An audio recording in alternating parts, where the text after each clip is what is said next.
வாழ்க வளமுடன். எல்லாருக்கும் வணக்கம். ஸோ இன்றைக்கி என்ன டாபிக் பார்க்க போகிறோன்னாங்க, where do we find our self அப்படிங்கிறது தான். அதாவது ஆன்மீகத்துக்குள்ளே நம்ம வர்றப்ப ஃபஸ்ட்டு நமக்கு என்னென்னா, கடவுளை எங்கே பார்க்குறது, தியானம் எங்கே கற்றுக்கிறது, நிறைய ஆன்மீக விஷயங்கள் எங்கே போய் தெரிஞ்சுக்கிறது, இந்த சத் சங்கம் போகிறது, அது இந்த மாதிரி நிறைய விஷயங்கள் நமக்கு அந்த தேடல்கள்ங்கிறது நமக்கு வரும். ஆரம்பத்தில் நான்லாம் ஆன்மீகத்துக்குள்ளே வர்றப்ப ஒரு 20 வருஷம் 30 வருஷம் முன்னாடிலேருந்தே அந்த தேடல் எனக்கு ஆரம்பிச்சிருச்சு. அப்போ இருந்து நமக்கு இருந்த அந்த புரிதலுக்கும் இப்போ இருக்க புரிதலுக்கும், அப்போ படித்ததுடைய அப்போ நம்ம கிளாஸுக்கு போனது, பல குருமார்கள் சொன்னதை கேட்டது, அதோடைய அர்த்தமெல்லாம் நமக்கு இப்போ தான் ஞானமாக இறங்குது. இறைவன் உள்ளுணர்வாக இருந்து அதெல்லாம் புரிய வைக்கிறார். அப்போ தான் நமக்கு புரியுது. அதில் ரொம்ப நான் முக்கியமாக பார்க்குறது என்னென்னா, where do we find our self அப்படிங்கிறது தான். அந்த வேர்ட்ஸ் நான் எங்கேருந்து எடுத்தேன்னா, ஜெய கிருஷ்ணமூர்த்தியிலேருந்து தான் எடுத்தேன். அதை மனவளக்கலையில் வேதாத்திரி மகர்ஷி என்ன சொல்லுவார்னா, நீ தியானம் பண்ணுற உன் தியானத்துடைய பலன், நீ தியானம் பண்ணுற எந்த அளவுக்கு அதோடைய எஃபெக்டிவ்னஸ், அதோடைய குவாலிட்டியை நீ எங்கே மெஷர் பண்ணுறது அப்படின்னா, உன் குடும்பம்தான் அதுக்கான இடம் அப்படின்னு சொல்லுவார். ஸோ அதே தான் ஜெய கிருஷ்ணமூர்த்தி என்ன சொல்லுவார்னா, நீ இப்போ காட்டுக்கோ இல்லை தனிமையாக எல்லாத்தையும் விட்டுட்டு அமைதியாக போய் ஒரு இடத்துல உட்காந்துட்டு நீ you cannot find your self. நம்ம இந்த பூமிங்கிறது எதுக்காக வரோன்னா, ஏதோ பணம் சம்பாதிக்கிறதுக்காகவோ ஒரு பேரோ புகழோ இல்லை ஏதோ ஒரு பதவி அடையிறதுக்காகவோ, இதெல்லாம் நம்ம போகிற வழியில் இருக்கிற நமக்கு சின்ன சின்ன டார்கெட்ஸாக வேணால் இருக்கலாம். சர்வைவலுக்காக நம்ம செய்கிற மாதிரி இருக்கலாம். இந்த பூமியில் இதெல்லாம் சில ரூல்ஸாக இருக்கலாமே ஒழிய, நம்மளுடைய ப்ரைமரி அஜெண்டா என்னென்னா, ஒரு பக்குவத்துக்காக தான் நம்ம இங்கே வரோம். ஒவ்வொருத்தருக்கும் ஒரு விதமான பரீட்சை இருக்கும். அவங்களுக்கு ஏற்ற மாதிரியான பரீட்சைகள் அவங்களுக்கு இருக்கும். சில பேருக்கு ஒரு 10% பொறுமை இருக்கும், அதுக்குள்ள பரீட்சை தான் அவங்களுக்கு நடக்கும். சில பேர் பார்த்திங்கன்னா பயங்கர பொறுமையாக இருப்பாங்க, அவங்களுக்கு பயங்கரமான டெஸ்ட்டு நடக்கும். அதுக்கேற்ற அவங்க பொறுமையை சோதிக்கிற மாதிரி சூழ்நிலைகள் உருவாகும். ஸோ மொத்தமாக நம்ம என்ன புரிஞ்சுக்கிறோம்னா, ஏதோ ஒரு பக்குவத்துக்காக தான் நம்ம இந்த பூமிக்கு வரோம். அவங்களுடைய எக்ஸாம் அவங்களுடைய எக்ஸாம் பேப்பர் அவங்களுக்கு மட்டும்தான் அது தெரியும்.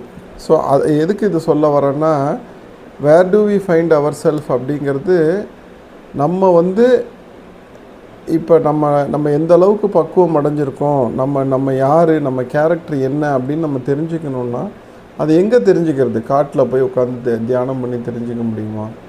தியானம் உங்களுக்கு என்னென்னா, அந்த மன அலை சுழலை குறைக்கும். இப்போ நீங்கள் புருவ மத்தியை ஆக்டிவேட் பண்ணுறது, துரியத்தை ஆக்டிவேட் பண்ணுறது, உச்சந்தலையில் இருக்கிறது துரியம்னு சொல்லுவாங்க. அது மாதிரி ஒவ்வொருத்தரும் இதெல்லாம் யோகா சாஸ்திரங்கள், அதில் நிறைய வரும்.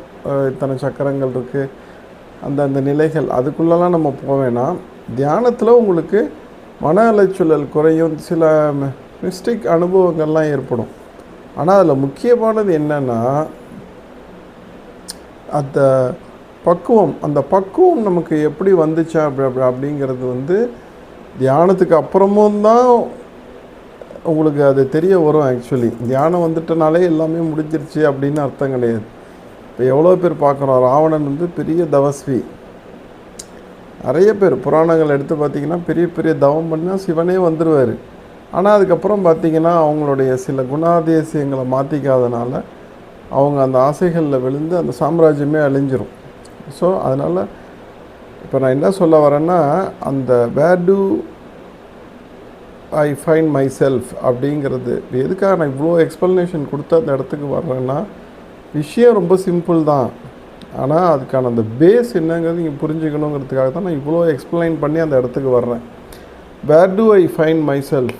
ஸோ இப்போ நான் ஒரு கோயில்லையோ இல்லை ஒரு காட்டுக்குள்ளேயோ இல்லை தனிமையாக எங்கேயோ நான் உட்காந்துக்கிட்டோ என்ன நான் கண்டுபிடிக்க முடியாது.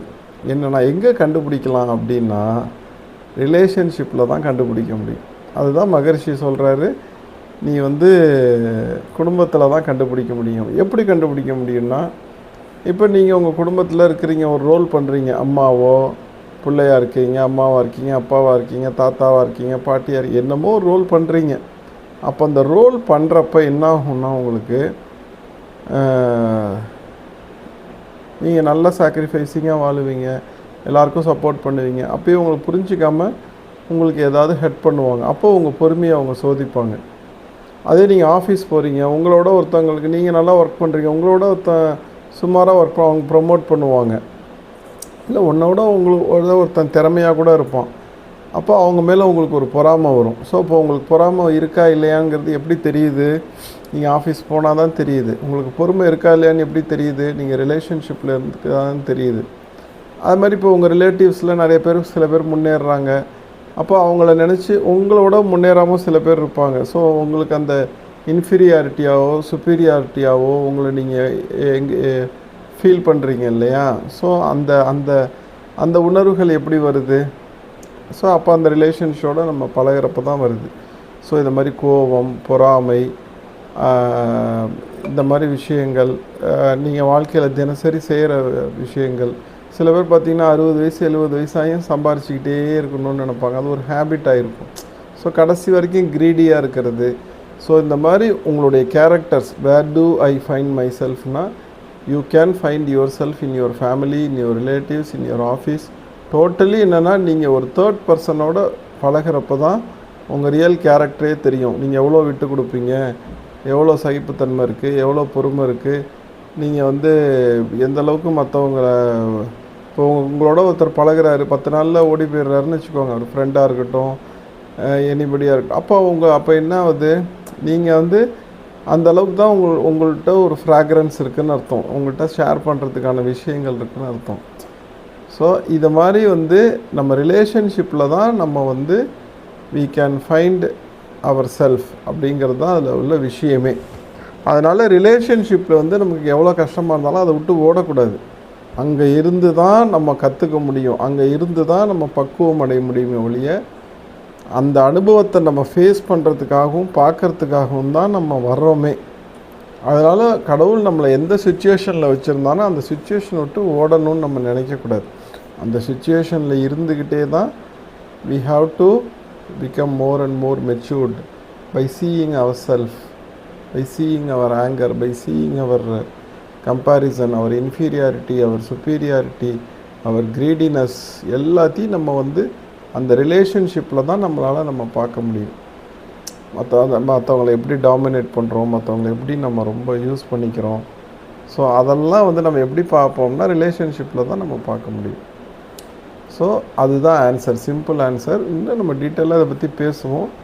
ஸோ இப்போதைக்கு இந்த கொஷின் என்னென்னா, where do we find our செல்ஃப்னா, we can find our self in not in the forest, not in meditation class, not in sitting in a river silently.